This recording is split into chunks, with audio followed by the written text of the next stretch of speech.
Hey everyone, welcome to this month's Love Movement call discussion. It's interesting because there's just Daniel, Julie, and myself on the call.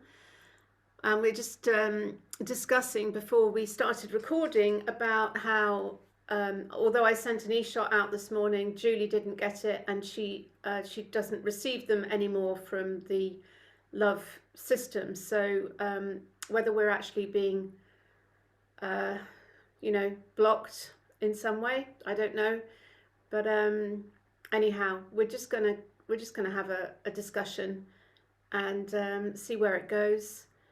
So Daniel, you were talking a bit about shadow banning, so maybe we'll come back onto that subject in a sec. But let's just open with a short alignment. It's always nice just to land in the space. So let's just do a 60-second alignment. Spine nice and straight, feet flat on the floor, uncrossing everything, taking 3 long deep breaths in through the nose and blowing out slowly over the bottom lip. Consciously dropping from the busy mind into the body, into the heart, coming out of everything before today's meeting and everything we're due to do later, so we can be fully present in the now moment. Where the power is. Yeah, so it's a beautiful blue sky, sunshiny day here down by the sea. So I suspect most people are probably in their garden today and not wanting to be on Zoom. But we'll have a short chat anyway and see where we get to. So let's just check in with everyone. Julie, do you want to do a share? I know you've been quite active with various other groups. Yes, well, I mean, here it is definitely cloudy sky and nowhere near as warm as it has been. It's been very strange weather, and I do think that Mansfield is being pinpointed as an area for these chemtrails and things. But and now I've found out they have been happening since even before World War II, etc., etc. Who knows how long it's been happening? And it's really just living in that place of love, not fear. Keep ourselves looked after enough. I am going to go and receive some massage and other therapy this afternoon, which will be good for me, for my physical body as well as my mental health with all the things that are happening. And it's interesting because I talk to people who in the 90s and well, yeah, they've always happened, these they won't call them chemtrails, these clouds in the sky and after aeroplanes and things like that. And yet then they totally closed down to the fact that it might be human manipulation. And it's like they've just been so entrained into it. So yes, I'm busy with other movements like the Community Assembly of the British Isles and the England Cooperative, the Albion. I'm going to be attending a gala dinner that they're arranging, and I'm hoping there'll be other people there from the Love Movement, but we'll just wait and see. And it feels right to go to that because I want to go and get a proper update and staying overnight it's in Birmingham or near Birmingham. And so then at least I can know what they're really up to now and get proper updates. Whereas if you're reading stuff, it's not the same as being there in person. So I'm looking forward to that. I think that's in June. What is the date for that, Julie? I know you sent me details of it. I think it's the 28th of June, but I will just nip and get my diary, which is not far away. Yeah. Oh yeah, it is 28th. I have actually got it in my diary because I must have put it in after you mentioned it. Yeah, Albion Gala dinner, 28th of June, which is a Saturday. Yeah. And it's an overnight evening. It is £60 for the meal and the actual gala. But I'm choosing to stay on site. I'm sharing a room with someone. Slight walk away from the main building, but I'd rather stay on site because then I can be there properly instead of having to mess up taxis and things. So if anyone's going to go there, I would suggest get it booked soon and hopefully we can meet up together. So that's Cool. my next big thing, really, that I'm doing. I'm continuing doing the stand in the park every Sunday. Sometimes I'm on my own, and I know internationally, they're saying to do it just once a month, first Yeah. Sunday of the month. But I am actually doing it still every week, unless I'm away or unless I'm teaching or whatever. So, Yeah. and my remote viewing things that I've been listening to Joe McMoneagle and the past history about remote viewing and his military experiences. This is what we all need to be taught, and Mm. children in schools need to be taught to not close down their psychic abilities. Mm. And hopefully we'll get out of prison like schools and start having genuine communities that are strong and working together. I think they Yeah. do teach that at Steiner, don't they? Steiner I, schools.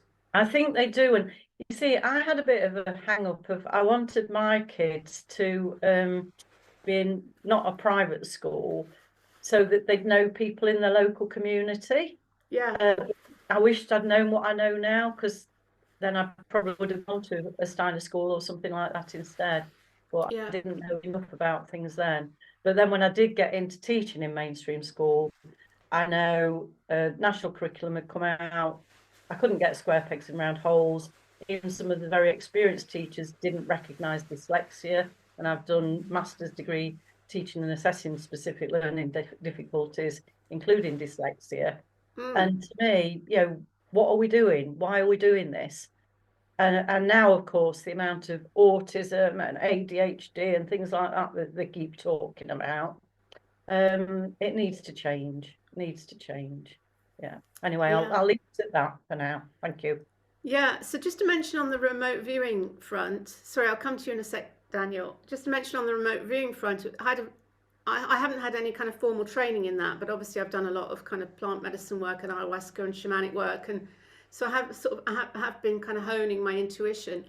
And at the weekend we were due to do the well dressing at Crestbrook Dale, but I was going to come up for the weekend, but I just felt it was too much of a risk with what had gone on with my health and my bleeds on the brain, and I have to be quite careful not to overdo it, which is my natural thing.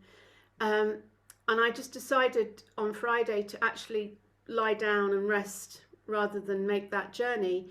And as I was sort of lying in that liminal space between sleep and waking state, in that kind of almost like a delta state, I guess you call it, or theta, maybe even, I just had this really strong. I could see that the land at the Sacred Grove, the Ravensdale Spring, had been desecrated, and that we'd created a kind of waterway and a pond there, and I could see that it had all been um, destroyed.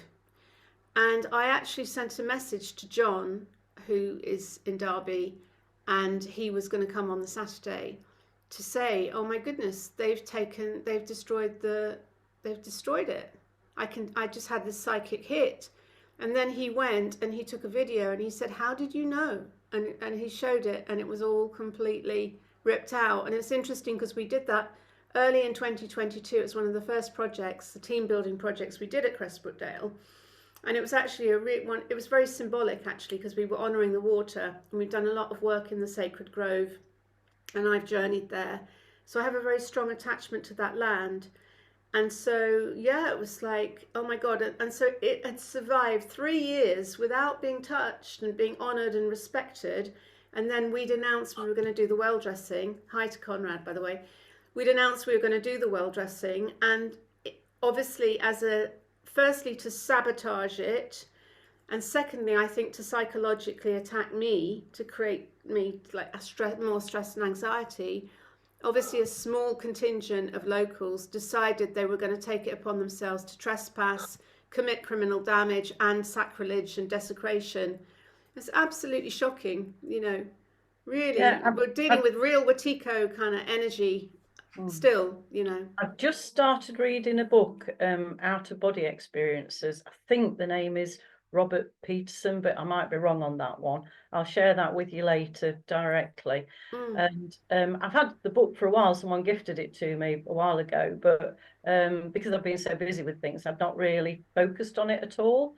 But you had an out of body experience, and also we do know that time is man-contrived. Yes, it's God-given, but time isn't what we're told. And I'm just busy listening to, just before I came on here, an interview of Sean Ryan, I think his name is, with Skip Atwater, and he's talking about time isn't, and so we can, it's not even going into the past and the future and things, but you did an out-of-body thing which transcends time, doesn't it? Yeah. And I've started reading the book because I want to be able to use it in a positive way. I am a healer anyway, trained in it. And the more we can use our thoughts and our approach to life to help different places. So if you keep picturing that area as a really nice, honourable place, even though you've had that experience, then you can bring it back to there as well. So Yeah. Thanks, Julie. Thanks for that. Okay, and welcome to Conrad. Hi there. So let's just check in, Daniel. You've been waiting, and then we'll come to you, Conrad, and just see where everyone's at the moment. It's such a lovely weather down here, isn't it, Conrad? Today it's really beautiful. Absolutely. We're thinking that maybe that's why not many people are on the call, because it's such a nice day. But Daniel, let's come to you, and also maybe talk a bit about shadow banning. That'll get me even more shadow banned, won't it? Wow, I've just woke up, to be honest. I was halfway through watching your video from this morning, on the beta test. Just literally halfway through. Getting some food. Yeah, I wasn't expecting to be talking today. On the topic of shadow banning, there's not really much to say. I mean, certain messages they don't want out, and people who speak messages, they stress, You've got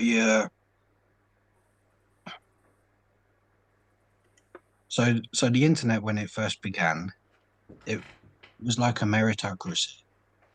Yeah. Those that had a good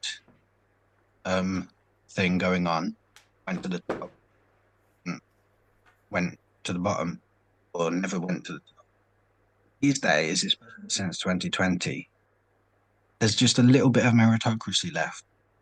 Mostly a tyrannical regime of you're either whitelisted in the club, blacklisted, and suppressed, and the natural meritocracy in between is just a small bit of it left. That's my experience anyway. I've been working with engine optimization for about 20 years now, so I've noticed it. And yeah, unfortunately, it means that anybody like us that are speaking truth, looking to meet like-minded people, get suppressed, don't find each other, don't link up, divide and conquer. That's it, isn't it? Yeah. I think I've said enough. So we're talking about emails not getting through, and it's a bit like if I send a letter to you by the post and I put a stamp on, I put it in the post box. It's a bit like the postman deciding, oh, actually, no, I don't think I'm going to deliver this letter. I think I'm going to just throw it in the bin. It's like what gives these platforms the right to be able to decide, yes, I'll send that, and no, I won't send that.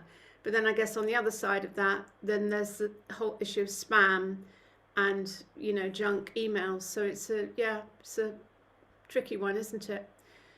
Conrad, let's come to you. How are things in your world, in your beautiful woodland setting there? Absolutely magnificent. Yeah. I'm a happy puppy here.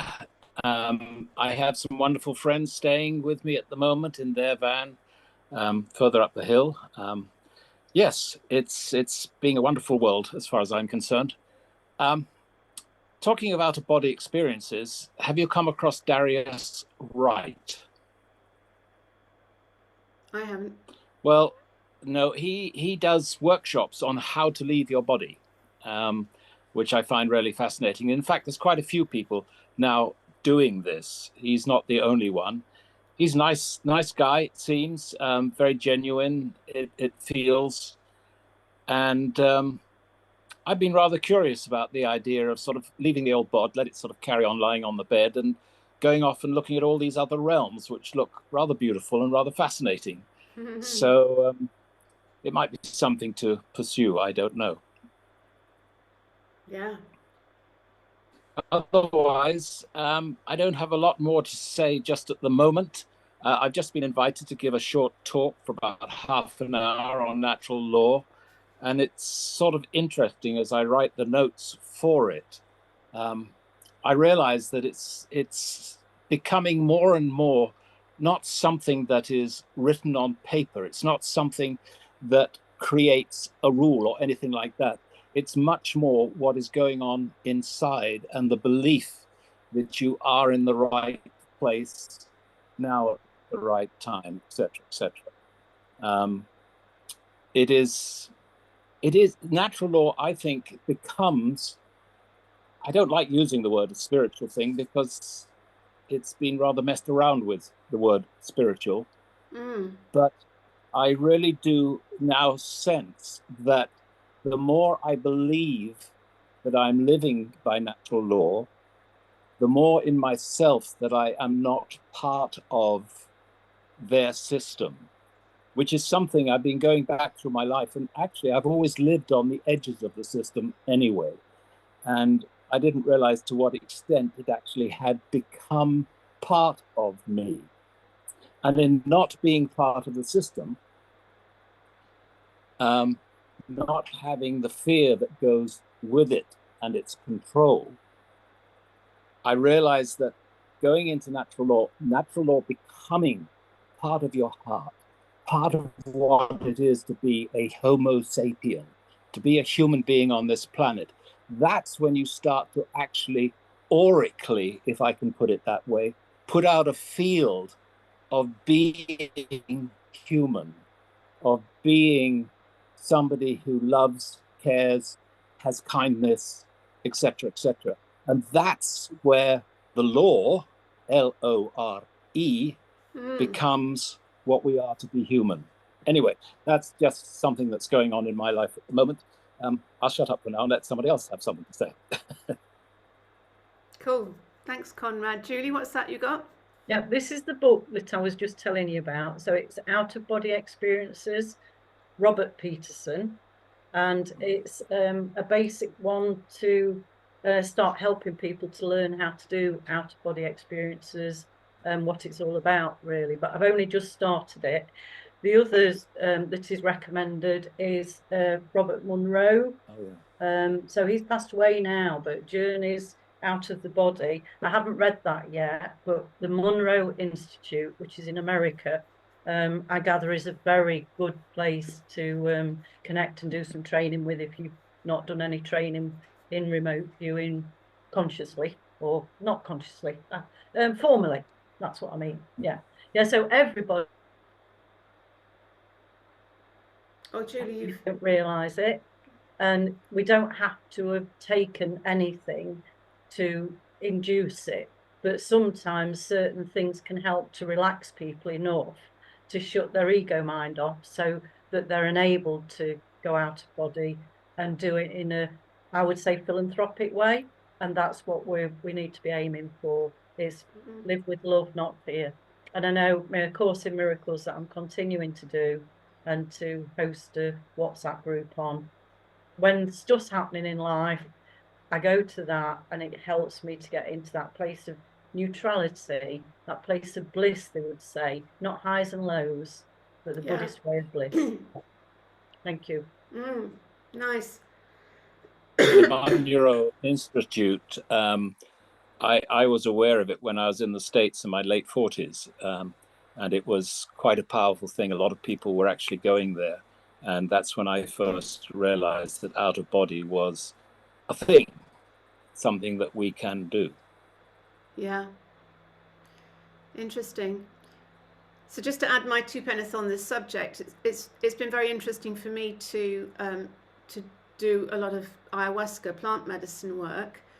And I've always been a big dreamer, so my dreams are incredibly vivid, but since doing plant medicine work, they're ever more vivid. And so you've got the shamanic journeying dream, should we say, that you've got the sleeping dream, but then you've got the waking dream. And one thing I'm starting to notice, especially when I go into this the man-made environments, like if I go into the city, having spent a lot of time in nature, it's a bit like an ayahuasca journey, and it's really quite interesting to it's almost like those three states, the shamanic journey, the sleeping dream, the waking dream. They're all becoming interchangeable, and I kind of sort of switch in between. So I can be walking, I can be like in the seaside, especially places that are a bit like Paynton, for example, which is a little bit kind of like Southend-on-Sea, you know, amusement arcades and fun fair rides. And then you compare that with a natural cove like St Mary's Bay, which is totally unspoilt. And then you go into the cities like shopping centres, and then you see people who are obviously engrossed in the waking dream, like quite obese and sort of shuffling along and like full of sugar and toxins. And it's kind of like, it's like a walking night, it's like a waking nightmare state. It's very interesting to, and then you have sleeping dreams, which are so vivid. And all of these characters and the reality of them is so powerful. It's like, wow, where did that come from? You know, how did I kind of make all of that up? So it's so interesting. Yeah, So, that's interesting that you've talked about that, Rachel, because I can't remember which film it is, but it might be The Matrix or something like that, where the guy wears the glasses and then he takes them off and he puts them on, and he's seeing all the subliminal messages when he's got his glasses on. I don't think I've seen that, but I've seen memes based on that on David Avocado Wolf. Yeah, I can't remember what film it is. I don't think it is The Matrix. It's not The Matrix, no. No, but once, as we know, even the word spell and spelling are being used as spells against us. Yeah. If only they would use them in positive ways for us, then that would be helpful. But now that we're seeing the world in a different way, we can actually start to help people more differently. And it's about being grounded in the here and not just wanting to escape off somewhere. Yeah. Yeah. You can definitely pattern interrupt that. I noticed that with and like people like sort of Buddhist monks, for example, or like Hare Krishna, they kind of pattern interrupt the matrix by holding that light. It's very interesting to observe it because we're in a program, and when someone is holding a very strong light, even just walking down a street or mindfully doing something, it breaks the spell. And it's like people used to accuse me of, I thought you were spiritual, Julie, so, you know, why are you behaving like that type thing? Yeah. And I would reply to them, yes, I am spiritual, and we are all spiritual beings, but that does not mean you just walk all over me. Yeah. And so I positively assert. And it's interesting, these last 5 years, I don't think I've been accused of that as much, because I have totally backed off from a lot of people, and I don't want to spend my time and my energy with them, and they don't want to hear what I want to say anyway. I've gathered that, and that's not been an easy journey in some ways, but yeah, I'm learning and continue to learn. And anyone who thinks that they know it all, that's when they'll get some more lessons come in. And as they say in Buddhism, once you've achieved an enlightenment sort of situation, you then go back and chop wood, cook your food or whatever. And you really do it in the now rather than trying to escape. Yeah. Yeah. Yeah. Ah. Interesting. Has anyone heard from Lynn, by the way? Haven't heard from her for a while. Maybe she's, because I know she's now a resident or citizen of Vanuatu. Did you hear that? Where's Vanuatu? I think it's an island in the Pacific Ocean where you can become, you can go and, I think if you buy a little place there or something, you can become a resident of Vanuatu. Anyway, she's done that with her family. So they've gone, and they've got escape plan. So if it all goes to shit here, they can just go to Vanuatu, and they have, because a lot of places, and this is, Roger's had this problem because obviously he's got a wife in Thailand, but he can't actually go and live there. And a lot of these places, you have to have a lot of money, don't you? Like, they'll accept you if you've got like $500,000 or something, like golden visas to places. And I think it might be like that in Vanuatu, but not quite so much money. So it's really interesting how things, all of these borders have been, all these countries have been sectioned off. And it's very, very interesting, actually. Sorry, I'm on a ramble now, but I went to see the John and Yoko movie the night before last. I don't know if you've seen it, but it was set in it was about, they did a concert in about 1972, 73, and it was the story and a lot of footage from this concert. It just brought it home to me because obviously he was very much the love movement of his day, and we're sort of picking up the baton. But it's the same themes, and just watching that movie, speaking out against Richard Nixon and the corruption of the governments, and we want peace and all the Vietnam War stuff, and it was just like, oh my God, it's like the same record playing after all these. I mean, how long, that was 50 years ago, right? 1970. Early 1970s. So it's like we're still banging the same drum, and still the bullshit continues, But I do feel, and I have to live this because otherwise, it's like, why do I continue living? The positive paradigm shift is happening, and they will get their karma. We don't have to bring it on them, but we need to just keep standing and voicing where it feels right to, but also just be in silence at other times. Yeah, I noticed actually Andrew Bridgen, your friend, he sent a post this morning about Asim Malhotra, the doctor who was speaking out against the jabs. They've appointed him in America with Robert F. Kennedy, and they're going to ban all mRNA injections. So, and that's huge. Yeah. So, and he was saying vindication is coming, because all of us who were speaking out and being completely slated. I mean, I spoke out against Chris Whitty and was completely slated by, tabloid media and banned from Twitter for daring to suggest that giving the jabs to kids under 12 was not a good idea. And it's like, now it's coming to that point of they're banning it in America, so we're not going to be far behind. Good. And I saw Andrew Bridgen do an interview, I think it was about a couple of weeks ago. Can't remember who it was that interviewed him. It was a female, blonde female. I've seen her before. I think she might be American, but might not be, might be English. And he was deliberately doing that interview about the child trafficking and things like that are happening. And he said, and he is not about to commit suicide at all. So if he is accused of having committed suicide, it is not. And so that shows how much he is voicing to even put himself forwards in that interview. And it was a really good interview. I haven't been able to find it again since, but that will be deliberate as well, won't it? Yeah, probably been banned, blocked. And I do think Andrew might have connections with RFK and people like that. Yeah, it wouldn't surprise me. Yeah, so it's interesting times. They'll get their karma, and thank goodness, positive steps are happening, and that's what we need to focus on, and then also notice what we, each of us, feel inspired to do.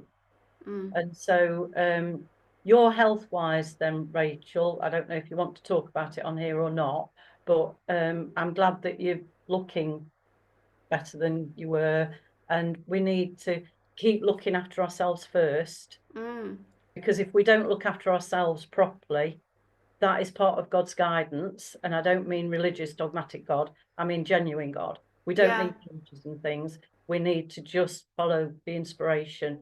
Look after yourself first, because otherwise you can't look after anybody else.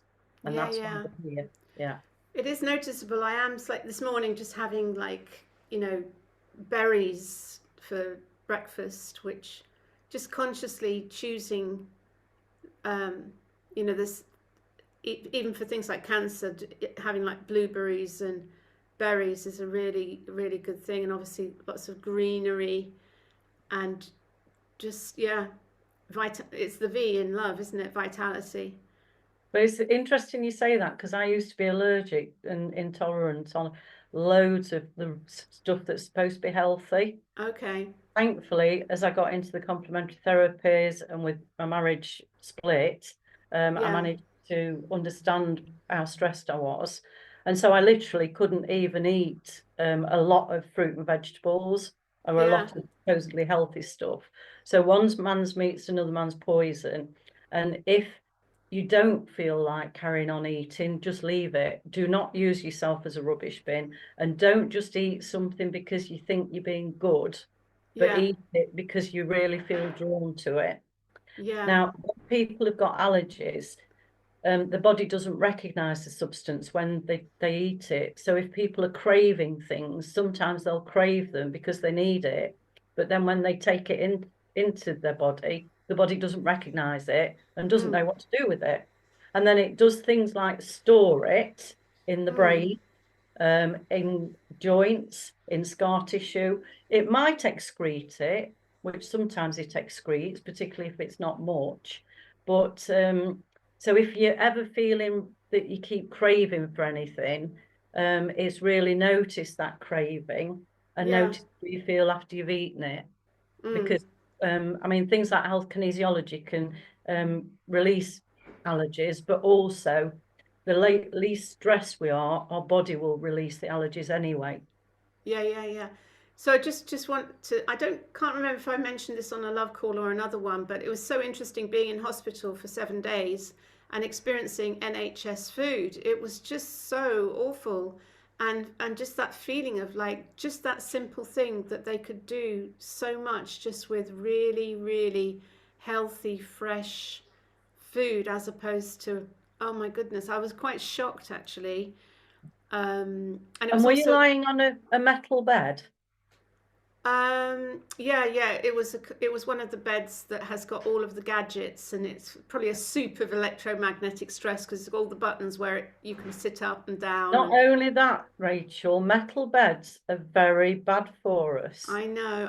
It's a classic feng shui thing to have a wooden bed and not have metal, because it does create a soup of electromagnetic stress. Yeah. So that was not great, but So when I was doing my health kinesiology training, I can't remember, I was doing the repeating training, community training, and I went to, it was at Shrewsbury, and I was staying at this Airbnb place, and I'd not thought when I got there, oh, it's a metal bed, but I did the training, and that first day, I'd been out, just had a curry, I think it was, but during the night, my stomach felt so acid stomachy, which isn't usual for me.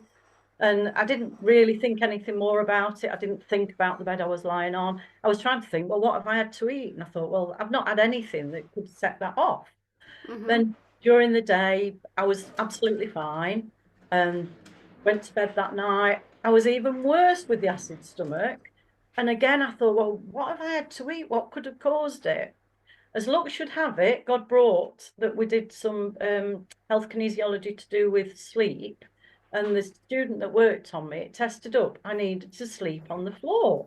And she was really apologetic. And I said, no, that's fine. If you knew the 2 nights I've had here, it's been awful.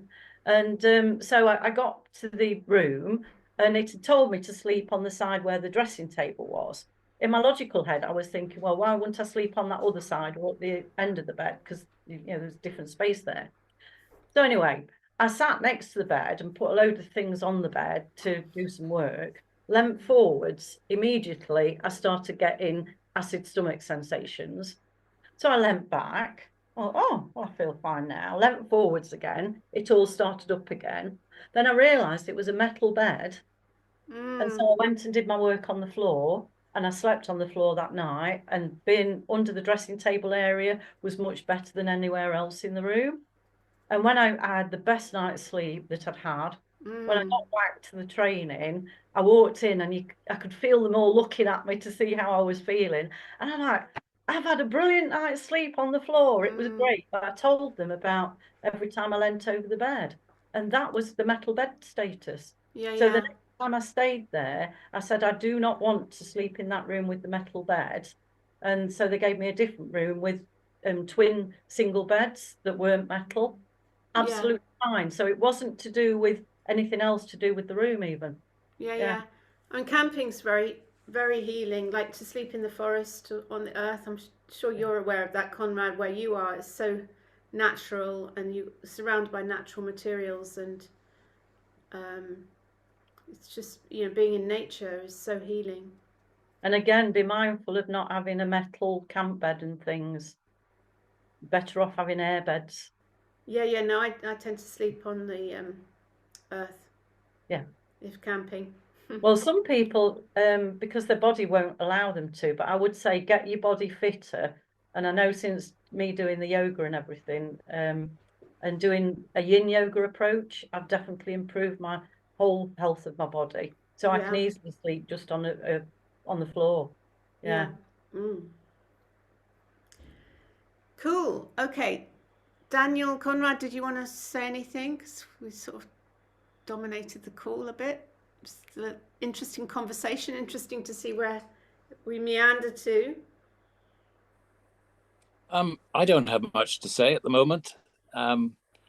When I've worked more on this natural law talk, I would like an opinion, maybe from you or anybody else, in so much as if it makes sense. Because, as I said before, I am fascinated by the auric field. I'm also reading Bruce Lipton's stuff at the moment, and this makes a lot of sense because he talks a lot about the feelings one gets when one comes to a person. You just go, "Ooh, I don't think I want to be around this chap or person," and then there's somebody who you feel that you could be around.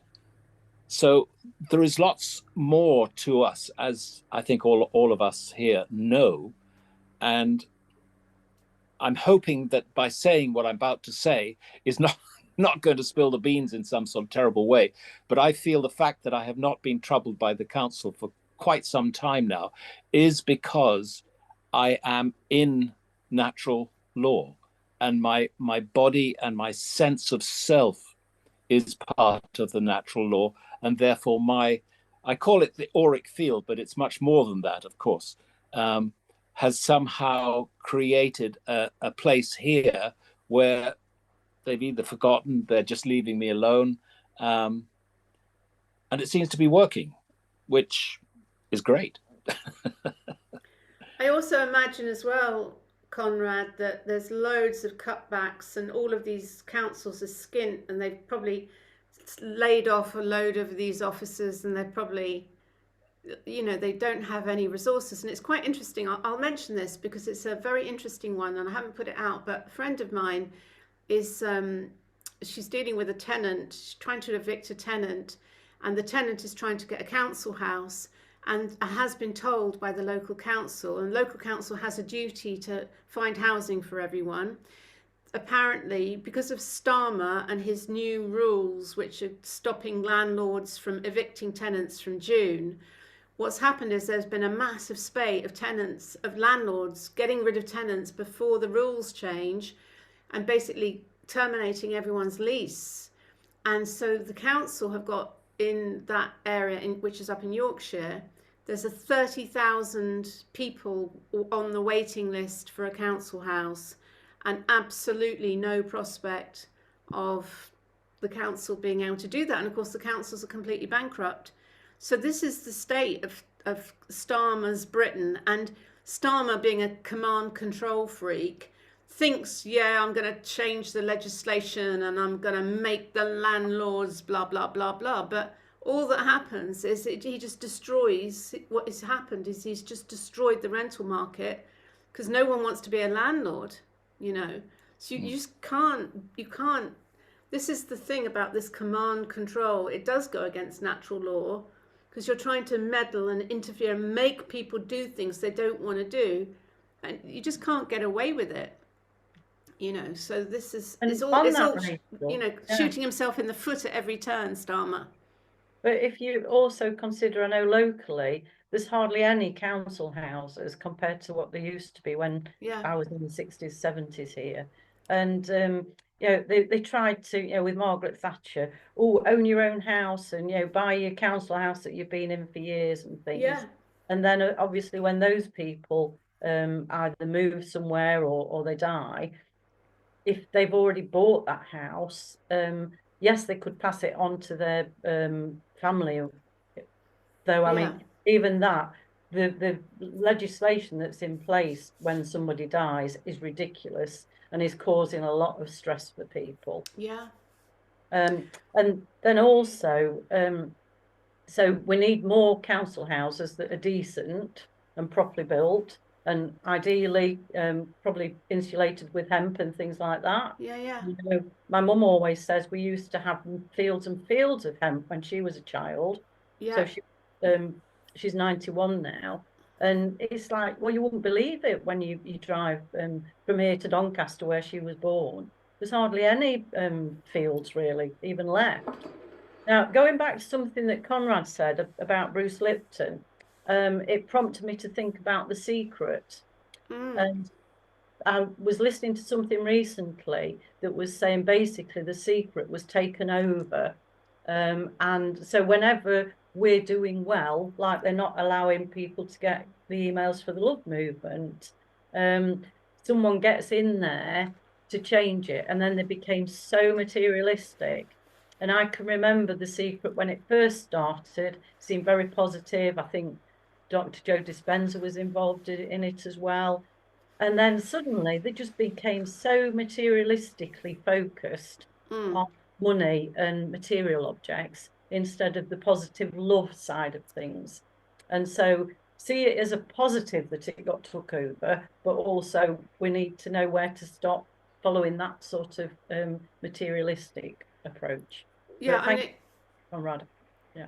it was corrupted, wasn't it, The Secret? Because it was suddenly this idea of cosmic ordering of like, oh yeah, I want a Ferrari and I want, you know, and it's, yes, it's kind of that, it was corrupted. I just want to go back to the housing thing, because of course the simple solution is, and it's actually already happening, and I notice it around here in Devon, so many people living in RVs and camper vans all over the place, and caravans. And if you go to Glastonbury, the streets are lined with people living in caravans, and so why not just stop this persecution of people like you, Conrad? You've got your piece of land there. You're not causing any harm, injury, or loss. You know, and why not just back off everyone who is just wanting to do their own thing and live in harmony with nature? I mean, it's absolutely bizarre, these planning rules which are stopping people from living in harmony with nature in eco lodges built of wood log cabins in the forest, and yet they're ripping up acres of what used to be farmland has been stolen off the farmers because they're having to sell their farmland because they're having to convert everything to electric. And what does a farmer do when they don't have any money? They sell off a few acres of land. And who are taking over the land? All of these property developers putting up these Minecraft type housing estates with an Aldi and a few, you know, and maybe put in a library for good measure just to keep the locals happy that we put in something for the people, making an absolute fortune. And yet those Minecraft houses are massively expensive, and yes, there are some special deals, but it's not the solution. Why don't they just let people alone who want to assert, I won't even say give permission because they don't have the right, people who want to assert their common law right, their natural law right to live in harmony with the land, provided we're causing no harm, injury, or loss, you know, to our fellow man or to the environment for that matter. Just let people live. I really strongly, it's the solution to my mind. And it's the way that everyone, woodsman, you know, they just build a little cottage in the forest, and chop their woods and, you know, live in harmony with nature. And that's how it used to be. Why all this bullshit, you know, planning legislation? They haven't even got enough people to enforce anymore because it's all gone to shit. And they talk about building affordable houses. And yeah, I know when they've done that locally, even the few that were supposed to be affordable weren't affordable for many people. Yeah. And the position of those supposedly affordables was so adverse compared to the rest of the buildings that the building developers had put up. So that they made it a less nice environment for them to be in. Yeah, and a lot of them are going to people who are you know, coming into the country. And I don't want to get into a sort of racist thing of immigration, but there's a million people have come into this country, being put up in hotels, and then obviously being put into these new homes, rabbit hutches, like should we say? In Mansfield, where the homeless were literally thrown out of the hotel during winter on a Friday to let some migrants come in. Yeah. And you know, Mansfield is not the town it used to be, and they're deliberately splitting people up because of bringing people in from different countries. And the way that they're doing it is just so wrong. Yeah. Well, that's a whole can of worms conversation. Any other thoughts, Conrad, Daniel, on what we're discussing? We're getting into a few controversial areas here. Yeah, we could talk around these things for quite a while. As a 78-year-old, of course, they're even more, what shall we say, obliged to seek housing for me if they don't want me living on my land, which I don't want. I was thinking the other day, if someone put me in a house, one of the first things I'd do is disconnect the electricity. I really don't like being in a house for too long which has electricity, because I sense it all the time. It's my first experience of EMF, so to speak. Anyway, coming back to looking out of the window, and unfortunately a very beautiful chemtrail just been passed right overhead, and it's spreading out nicely. It's doing a really good job. Yes, I just saw a hope lot the of them this southwesterlies will come morning. again and blow it away. Yeah, I saw a lot of them this they're at it morning. again. Oh, there's another one going in. Okay. It's just crazy, isn't it? Hey, the sun is shining. My woodland. You must come down, Rachel, again. Just for a cup of tea. We don't have to sort of get into long discussions, and let's go for a walk on the beach or something. Because you're very welcome. Yeah, thanks, Conrad. Yeah, I'll take you up on that. I'm sorry I haven't made any of the local freedom meetings, but I've been so focused on creating the Dragon's Guide to Business, and just, you know, getting my house in order and healing, and so I've kind of not really wanted to kind of do too much of the sort of freedom movement stuff anymore. Just kind of I fully understand, but you're welcome anytime. Thanks. Yeah, you're welcome anytime. Thanks. I can send you a reminder each time we have one, if you so wish. Oh, it's good to know. It's good to know that they're happening. Yeah. They are happening, absolutely. Yes. Cool. So, as they say, come on down. Thanks. Yeah. Okay. Any last thoughts as we come up to 1 o'clock? Daniel, Julie? On the Dragon's Guide to Business, yeah, I'm enjoying that. It's very good. It's inspired me to do a lot of things, which keep into, but very interesting. On the topic of sleeping in the wild, if you're in a pine forest, generally the twigs and stuff under the is quite bed to sleep on. Pine boughs. Yeah, and obviously if you're not in a place like that, potential to gather the leaves and to make a soft, you really want. Yeah, that's what I. Oh, and thanks, Daniel, for your emails about the graphics on the Dragon's Guide. I've developed. I haven't replied to them all, but I have been receiving them, and I do appreciate that input. Thank you. I've developed that concept a lot since then.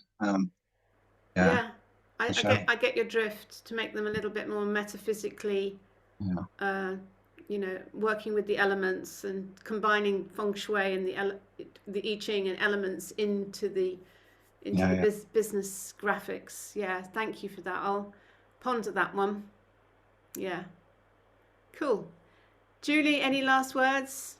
No, just thank you very much for today. It's been lovely connecting and being able to see all three of you. I know it'd be lovely to be physically together, but it's not possible. So it's lovely that we can do this, and that is technological intelligence for us, isn't it? Yeah, it is nice to have just to have like a kind of, you know, like a sort of down the pub chat, which just meanders into wherever it decides to go, and we always end up having some interesting discussions. So yeah, thank you all for coming on, and sending lots of love to everyone who isn't here, but maybe next month you'll join us. It's the third Thursday of every month at 12 noon UK time. It's totally free. You can get on the calls. To get the link to get on the kind of email update, if you go on the love-party.co.uk website, it's free to sign up there, and then you'll get on the mailing list, and you'll get the links. So I'll put that below the this video, the recording. Okay, lots of love. I think we'll end it there. See you next month, or maybe sooner. Okay, bye for now.